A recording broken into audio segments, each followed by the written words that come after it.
Bonjour encore une fois. Je vais parler d'un sujet très important, très intéressant. Ici, je vais parler de l'immigration et du refuge. L'immigration en soi, c'est un déplacement, c'est un mouvement.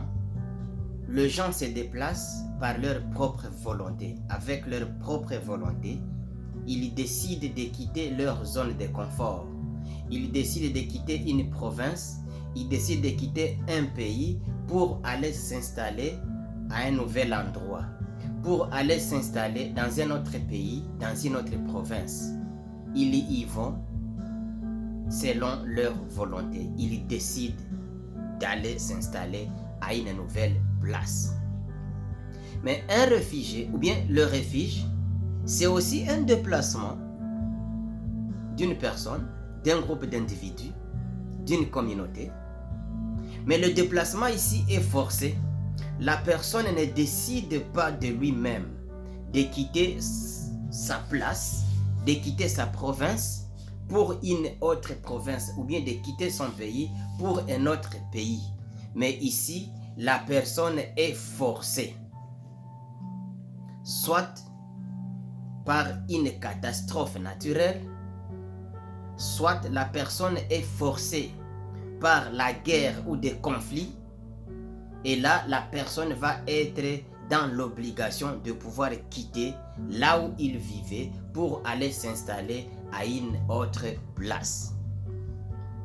C'est quoi maintenant qui va encore différencier ces deux personnes? La première, qui est l'immigrant, lui a décidé de sa propre volonté. Mais la deuxième personne, qui est le réfugié, lui, il a été forcé. Voilà un peu la première différence qu'on va établir entre ces deux personnes. Ces deux personnes arrivent maintenant dans le pays d'accueil. Quels sont les défis que ces gens sont appelés à surmonter pour s'installer? Quels sont les défis que ces gens rencontrent pour vraiment pouvoir s'intégrer dans la communauté, dans le nouveau pays, dans le pays d'accueil? Il y a 6 clés, il y a 6 points, il y a 6 défis que ces gens vont rencontrer. Et le défi dont on va parler ici,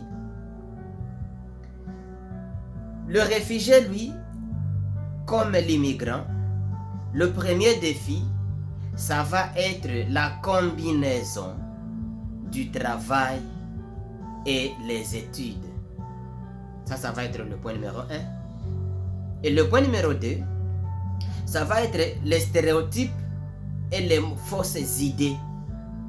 Que ce soit le réfugié, que ce soit l'immigrant, ils ont en commun ces deux points.